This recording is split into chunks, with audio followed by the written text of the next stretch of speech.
Okay, இப்போ ஒரு online C compiler எடுத்துக்குவோம். இதுல நம்ம என்ன பண்ணணும்? 3 நம்பர்ஸ்ல பிக்கஸ்ட் கண்டுபிடிக்க போறோம். டெர்னரி ஆபரேட்டரை யூஸ் பண்ணி. அப்ப என்னோட இன்புட் என்னது? 3 நம்பர்ஸ், ரைட்டா? இப்ப printf percentage d printf enter 3 numbers. printf enter 3 numbers, ரைட்டா? /n 3 நம்பர்ஸ் வாங்கிக்கோங்க. scanf எத்தனை percentage கண்ட்ரோல் ஸ்ட்ரிங் கொடுக்கணும்? 3 கண்ட்ரோல் ஸ்ட்ரிங். 3 நம்பர் வாங்க போறோம். So 3 control string. Comma ampersand a, comma ampersand b, comma ampersand c. சரியா? Right, வாங்கியாச்சு. இந்த 3ல big, ரைட்டா? டெர்னரி ஆபரேட்டர் எழுதணும். இந்த சின்டாக்ஸ் அன்னைக்கு சொல்லி கொடுத்தது உங்களுக்கு ஞாபகம் இருக்கும்னு நினைக்கிறேன். இந்த இருக்கா? வேரியபிள். இப்ப பிக் கண்டுபிடிக்கிறதுனால பிக் இஸ் ஈக்குவல் டு எழுதியாச்சா? பிக் இஸ் ஈக்குவல் டு என்ன எழுதணும்னு சொன்னேன்? Condition. Big is equal to condition. என்ன condition?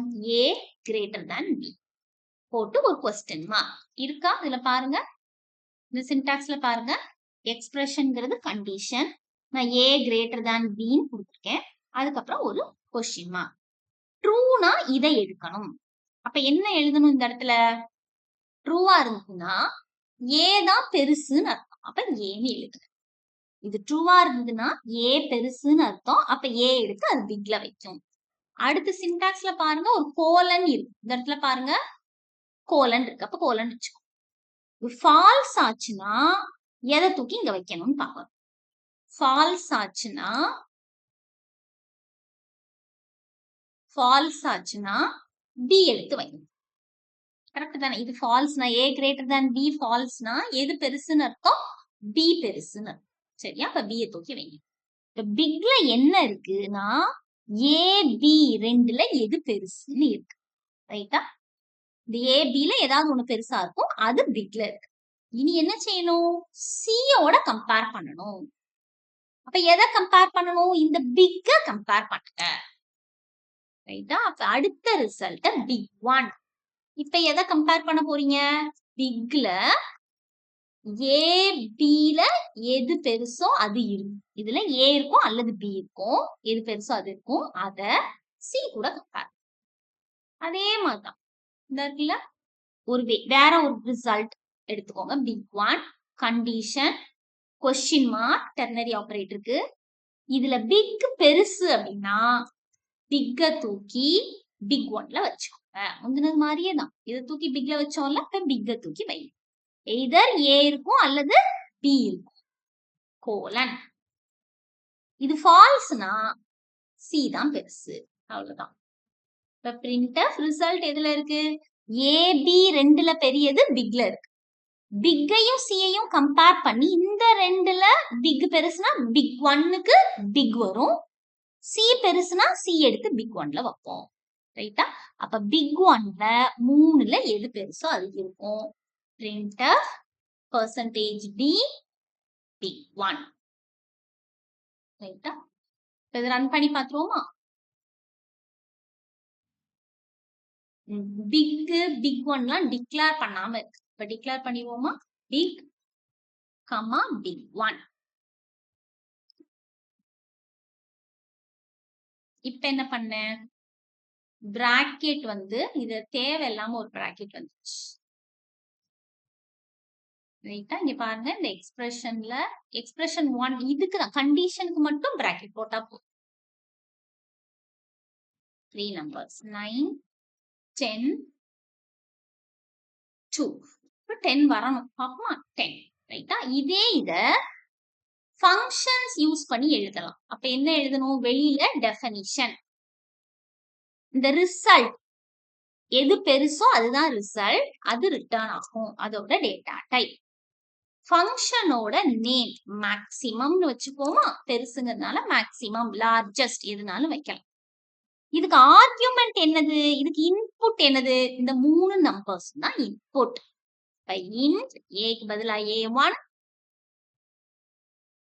Int b1, int C1. இதுக்குள்ள என்ன எழுதணும்? இந்த மொத்த ப்ராசஸும் இதுக்குள்ளதான் வரும். கட் பண்ணிடுறேன். இந்த மொத்த ப்ராசஸ் தூக்கி இங்க போடுறேன். ரைட்டா? இதுல ஏக்கு பதிலா என்னன்னு வச்சிருக்கேன்? A1. பிக்கு பதிலா B1. ப்ராசஸ தூக்கி ஃபங்க்ஷனுக்குள்ள எழுதிட்டு சிக்கு பதிலா C1. ரிசல்ட் எதுல இருக்கு? Return pick 1. இப்ப இதுக்குள்ள A1, B1, C1 தான் டிக்ளேர் ஆயிருக்கு. லோக்கல் வேரியபிள் தானே? இதுல எது டிக்ளேர் ஆகல? பிக்கும் பிக் 1. இதுல டிக்ளேர் பண்ணிக்கோ. Pick comma big 1. இங்க என்ன செய்யணும்? இதுல ஸ்கேன் பண்ணதுக்கு அப்புறம் மெயினுக்குள்ள இது ஃபங்க்ஷனோட டெஃபினிஷன். இங்க என்ன எழுதணும்? டிக்ளரேஷனும் காலும். இப்ப முதல்ல டிக்ளரேஷன்லாம் வரிசையா எழுதிட வேண்டியதான். டிக்ளரேஷன் ஃபுல்லா வரிசையா இருக்கணும். வேரியபிள் டிக்ளேர் பண்ணிட்டு ஃபங்க்ஷனை பண்ணலாம், ஃபங்க்ஷனை டிக்ளேர் பண்ணிட்டு வேரியபிளையும் பண்ணலாம். ரைட்டா? இப்ப இதுல இந்த ஃபர்ஸ்ட் லைன் அப்படியே எழுதிட வேண்டியதான். இன்ட் ரிட்டர்ன் டைப், ஃபங்க்ஷனோட நேம் மேக்ஸிமம், இந்த 3 வேரியபிள்ஸோட டேட்டா டைப் எதெல்லாம்? Int comma int comma int. ரைட்டா? ஃபங்க்ஷன் கால் எங்க எழுதுவீங்க? அதாவது இன்புட் கொடுத்ததுக்கு அப்புறம் ஏபிசி 3 தெரிஞ்சதுக்கு அப்புறம் தான் இங்க இருந்து இங்க வந்து ஏ எடுத்துட்டு A1க்கு வரணும், பி எடுத்துட்டு B1க்கு வரணும், சி எடுத்துட்டு C1க்கு வந்து இங்க கால்குலேட் பண்ணி லார்ஜஸ்ட் எதுன்னு கண்டுபிடிச்சு இங்க ரிட்டர்ன் ஆகும். ரைட்டா? அப்ப இந்த இடத்துல கால் பண்ணணும். ரிசல்ட் ரிட்டர்ன் ஆகுது இல்ல? அப்ப ஏதாவது ஒரு variable is equal to max is equal டுன்னு போட்டுக்கிட்டுமா? ஏதாவது ஒரு ரிசல்ட் இஸ் ஈக்குவல் டு ஏதாவது போடுது. மேக்ஸ் இஸ் ஈக்குவல் டு என்ன எழுதணும்? ஃபங்க்ஷனோட நேம் மேக்ஸிமம். ரிசல்ட் ரிட்டர்ன் ஆகுதுனாலே அதுக்கு ஒரு வேரியபிள் எழுதிக்கும். அப்பதான் இங்க ரிட்டர்ன் ஆகுறது இங்க வந்து ஸ்டோர் ஆகும்.